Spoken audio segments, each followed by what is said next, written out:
TryLine podcast. I'm your host, Bo. This is my co-host, the people's host, Denny. How you going, mate? Yeah, not bad yourself. Good. We had the grand final. That was outstanding. Today we're going to be talking about, is Benji Marshall an immortal? The 17th team got green lit, so you've identified your top five targets for that team. And we're going to Yep. talk a little bit of recruitment, mostly focused on the Bulldogs. We'll do a team every single week. But let's get into Benji. Outstanding career from him. A lot of chat after the grand final. Should he be an immortal or not? I wanted to have a look at that. Where do you stand on that? Oh, look, he's played a long 18-year career in the NRL. Played for his country, captained his country, all that good stuff. In my opinion, I think he should be the first New Zealand immortal. Okay, yeah, well, he's captained his country more than anyone, actually. So that's a big achievement for him. We had 13 immortals in the first 123 years.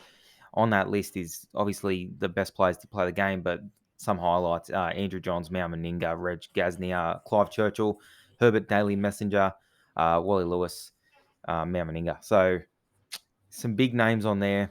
He played 346 NRL games, Golden Boot, 5'8" of the year. But I think his impact, I don't know if you would agree with this. I think his impact was probably bigger off the field than on the field for a lot of those years. I thought the impact he had on people in New Zealand and Australia, there wasn't a kid growing up that didn't want to be like Benji, I think. Mm. Throw the Benji flick pass, do the Benji step. I think everyone was doing that. So his ability to grow the game in that sense, especially in New Zealand, I think can't be understated here. Yeah. Well, in saying everyone want to be like Benji, and everyone's trying to throw that flick pass. It was a little bit like Kobe Bryant. When you take a shot, you yell Yeah. at Kobe. When you did the flick pass, it's me, Benji. Yeah, that's a really good So point. And what I'm going to say next can't discredit any of that. I think he was outstanding for the game. I love watching him personally. And saying that he isn't an immortal isn't saying that his career wasn't great. It's just not putting him in that absolute god tier. And here's why. I don't even think he was the best player in his era. That's why. And I mm, think you've at least got to be the best player in your era to be considered an immortal. You look, this is just a couple of players that played in his era. Cameron Smith, he was in the same retirement class, actually. 72% win rate, won the player of the year for his position 8 times. Benji won it once. yeah, Okay. okay. Jonathan Thurston, 2 grand finals, player of the year across 2 positions 7 times. 3 of those were directly against Benji. Okay. And then Yeah. you can put Cooper Cronk in. If you want to play Benji as a halfback, you put Cooper Cronk in. Cooper Cronk played in 9 grand finals. 9 grand finals. So It's probably more than 50% of his career, would it be? yeah, it would be more than 50% of his career. So Yeah. I don't think all of them had as big an impact off the field as Benji Marshall did. But I think Benji Marshall's career doesn't stack up to theirs on the field. And I don't think it's really Yeah. that close for a lot of them. Yeah, I agree with you there. Like, especially, yeah, all three of those players, yeah. All three of those players 100% better than Yeah. Benji. But you, Do I you mean, do you have to take the off field into account? Because I he think you grew the do. game. He did grow the game. I think you do have to chuck in his off field Yeah. impact, surely. I just don't know. I can't call him an immortal. I think this highlights a problem with the immortals. I think we need to chill on making people immortals and really highlight the Hall of Fame. Why don't you put Benji in the Hall of Fame tomorrow and make it a big I don't know. deal? And then anytime you introduce him, Rugby League Hall of Famer Benji Marshall. Now we already have a Hall of Fame, but no one talks about it. No one talks about it. And the only way to make it a big deal is if people talk about it. Is when you mention Yeah, Benji, you mention that he's in the Hall of Fame. And I think he should go into the New Zealand Sportsman Hall of Fame. I think he should go into the Rugby League Hall of Fame. I think he's done wonders for the game, especially in New Zealand.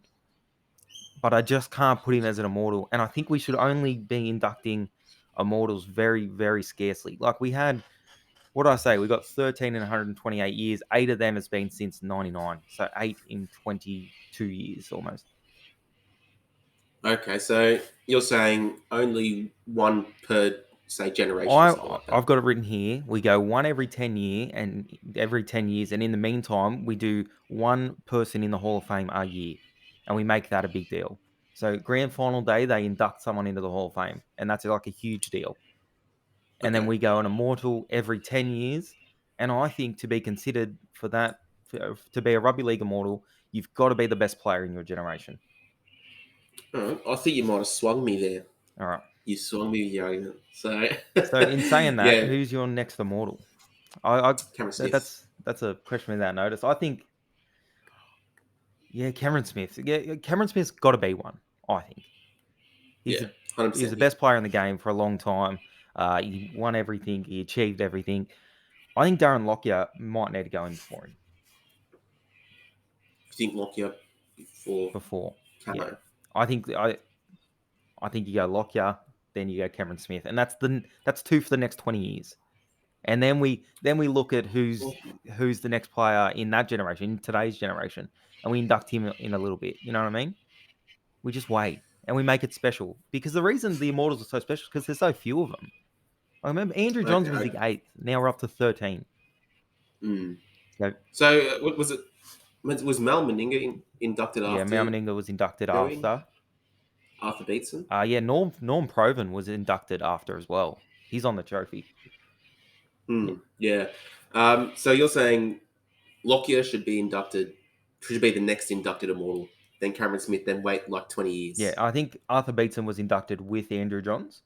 No, he was inducted Okay. before. Andrew Johns was inducted in 2012. Okay. When was Beetson 03, I inducted? think. Oh, Yeah, Jesus. 03. I was way Yeah. off. Yeah, it's got it on the NRL website if you want to check it out.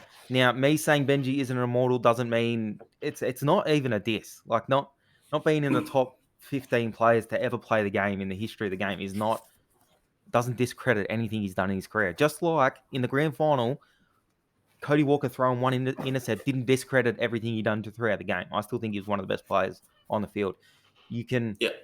I just don't think you can put him as an Immortal. I can understand the argument, but it does get tossed up a lot when a really important player retires. I remember Jonathan Thurston when he was retiring, they tossed his name up for a long time. I don't think he's an Immortal, mostly because I think Cameron Smith was the player of that generation. So, I don't know. Yeah, no, you got a good point there, inducting one per kind of generation, one per 10 years, sorry. I think so. So, I want yeah. to hear your good point. The NRL confirmed that they will be adding a 17th team. They haven't confirmed what that team would be. It will be a Brisbane team. It will be either the Ipswich Jets, Brisbane, is it Bombers or Firehawks? Yeah, Brisbane Firehawks. Firehawks and the favourites, the Redcliffe Dolphins. Denny, you've identified your top 5 targets for that team. Let me have it. Yeah, I have. So these are all players that are coming off contract at the end of the 2022 season. Yep. So I've gone mostly in key positions, in kind of like positions in the spine. Do you want to go So my up from your least important to your most important? Okay, I was going to do the opposite, but that's actually a good idea. Go from the least important. So the least important, I have gone Pat Carrigan from the Broncos. Good signing. Yeah, good sign. So he was out for most of this year with a ruptured ACL, but before that, was his first year last year? Might have been. He might have played I maybe think. 1 or 2 games. I'll have a look for you. Yeah, I think his first full year anyway, was last year, and he was already co-captain of the club and playing Origin. So I think he's one of the best up and coming young forwards. A lot of potential, an absolute workhorse, and I think if there is a new team coming up in Brisbane or Queensland, they should definitely try and go after So he him. played 19 games in 2019 Okay. and 19 in 2020. They've got him credited 9 games for this year. Yeah, he did. Okay. I didn't even notice. And then I think it was against the Yeah. Cowboys. Ruptured his ACL. Yeah, he did. That was a good call.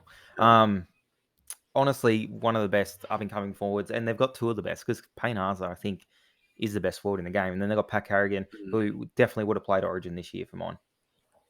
He would have been a starter for Yep. Origin, I think. But plus, he's I think he's 23 years old. Yeah. It's definitely a story for another day, but how big the loss of Lindsay Collins and him for Queensland this year was massive. But story Huge. for another day. Well, and you think about it, there was Christian Walsh who got knocked out in the first, exactly. First And little while. Tommy, So I mean, Tommy decided to just have a day. Anyway, he decided to have a year.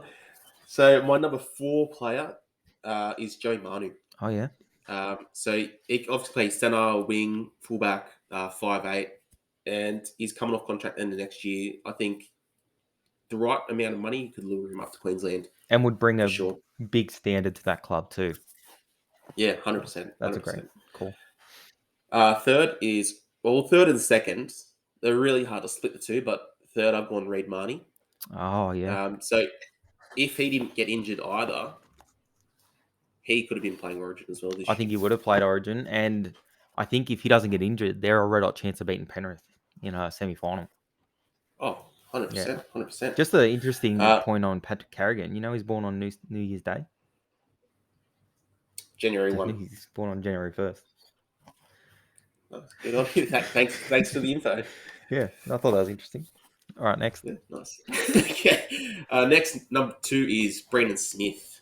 Gun. Pardon me. So obviously he had such a great year. He was probably the informed hooker of the comp last year. Oh, well, this year, sorry. Again, I had him over Reid Marnie just because Reid Marnie, he can only play hooker. Brandon Smith, you can chuck him pretty much anywhere in the forward pack and he'll do a job Yeah, for well, you. he's actually started in the front row and done a job. So, yeah, he's a gun, workhorse. Good call. Yeah, for sure. The number 1 player, I think you know who he's going to be, Cody Walker. Yeah. And they've already identified that Wayne could be looking at him. Wayne will coach this new side. It doesn't matter who it is. I think Wayne will take over the reins there. And he's got such big raps on Cody Walker. And Cody Walker was, I think, one of the best players in the grand final. He had a great final series, had a great year. Hopefully he can back that up next year without a halfback. That's an interesting point. Yeah, and do you think Cody Walker would leave the Rabbitohs to follow I Wayne? think for sure. For sure. Well, I mean, there's been a lot of good players over the years that have done that for him. So Yeah, Wayne has yeah, and everyone that and talks Mac. about like being coached by Wayne says he's good with his players. Like he's a good man manager, and he just gets a good relationship with his players. So we saw Darius Boyd follow him for most of his career. You know what I mean? And say what you want about Yeah. Darius Boyd at the end of his career, but throughout his career, he was a very, very good fullback. Very, very good fullback. So, really good player. Wayne will coach the side. I can see Cody Walker maybe making the switch. Cam Munsters should also be on that list. I don't think he's up at 2022 though, is he? He's not up at 2022. Yeah. I just had the 5 players that contracts were up at the end of next season. I think Cam Munster will be top of that list as well for the following year. They're going to have nothing but money, so it's going to be interesting to see what happens in this off season and during next season because I can see a couple of players going there. But talk about some player movement. I want to talk about the Bulldogs. We're going to do a different side every week, so throw in the comments which team you'd like to see next. But this team has just gone and recruited out their ass, really. Yeah. Some of the main ones, Josh Addo-Carr, Matty Burton, who, again, he was outstanding in the grand final. Brett Naden, really good player. Tavita Pengai Jr. and Paul Vaughan. I think there's still some value in Paul Vaughan, in my opinion. They lost Nick Meaney, which is an interesting one. Adam Elliott was released due to bad behaviour. Lachlan Lewis released as well. Dallin Watene-Zalesniak is gone. What are you thinking here? He went to the Warriors. He went to the Warriors. Look, they've also gone out and recruited John Asiata. Oh, yeah. So I think I like Asiata. I think he's a good ball playing forward. I really like all their signings except for Paul Vaughan. See, no, I find some value in Paul Vaughan. I think he can still play some pretty good footy, and he's gonna be on a cut price. You know what I mean? Like after what he done at the Dragons, these clubs throwing him a lifeline. I think he's gonna want to repay that, and they need forwards because anytime a outside back comes on the market, they go get him. I didn't mention Matt Duffy because I just don't understand that one personally. But Matt Burton, I think, is going to be so big for them, and I think he needs to partner Kyle Flanagan.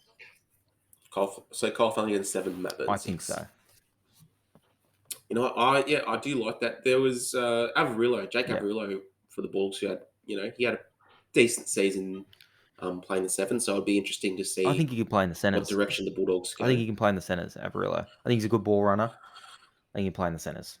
It's not too much different defensively, but you can play him in the centers where you can't play Kyle Flanagan in the centers. He's not a ball runner. He's a game manager. So that's where I would go with that. And then you've obviously got Josh Adokar 1 win. Naden's also there. You've still got Kotrick as well. They've got so many outside backs. They've got Yeah. Corey Allen.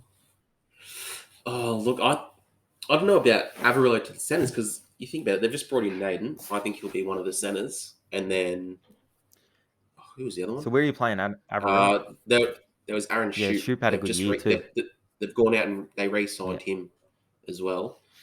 So I'd have them in the centers. Then obviously the Fox and I mean Ockenbaugh or Kotrick out of those two for the other wing. I'd go Kotrick over Ockenball. And then, so where are you having Averillo? Lock? I don't. I wouldn't. No, not So where chance. are you playing Uh, him? Look, that's what I'm saying. I think it'll be interesting to see in what direction the Bulldogs go as to where Mm. if they'll play Averillo at 7 or Flanagan. Because Averillo did get the nod last year over Do you reckon Flanagan. Burton could play fullback? I do, yeah. I think he can. I think he could play anywhere in the back line, anywhere. What about Burton? Fullback, What about wing, Burton center. at fullback? Averillo and Flanagan in the arms. And why would you bring in Duffy? Well, that's the $1 million question. Why did you Yeah, bring in yeah, that Duffy? is. Yeah, I don't know. Maybe he was cheap, and then he can provide a bit of spark on his He day. But does, but they need consistency. The Dogs, I think, and yeah, they he's do. not consistent. It doesn't have what he signed for. Look, I hope the Dogs have a big year. Early prediction for the Dogs. We'll do this for every team. We're gonna do a full prediction video probably early next year. But early prediction for the Dogs right now. I think they'll improve on the. Well, they have to. There's no other way. No, they can't They can't go get backwards. worse. So I'm gonna say they will improve next year, and I think they will be, 13th or 12th. I think if Luke Thompson can play 20 odd games for him, they'll be pushing the bottom of the 8. I think Luke. I Yeah, really, really rate Luke Thompson, but I just got a feeling him and Heverington will be suspended every other week, and it'll be much of yeah, the same story, and they'll finish 13th. yeah. Well, this year, what were they? They were first in Yeah, set yeah. completions, but then they were also first in penalties conceded. They just So couldn't. They couldn't. They got themselves in position to attack, and then they'd give away a penalty and get the other team up the yeah, field. yeah. So maybe just if they can work on their discipline, I think they've brought in some really good players that can get them into good positions to potentially get them into some games. So I was looking at that too. They were first in completion, but they weren't doing a lot with the ball. I think they were last in points. I think it was mostly just like hit ups and yeah, they were holding the ball, but I think they come last in points scored by a long way. 120 points behind the next team. oof. So they weren't doing a Well, lot when they had the ball. You know what I mean? yeah. They were just kind of going through the Yeah. motions. So hopefully Not doing much. they got some spark coming in next year. So good news for Bulldogs fans. That's it for the off-season edition of the TryLine podcast. Highlights: Benji is not an immortal in my eyes. He is in Denny's, and Denny's top player for the new Queensland team is who? Cody I'd love to Walker. see Pat Carrigan go there. I think that's a great signing. All right, thanks guys. Yeah. Oh, okay.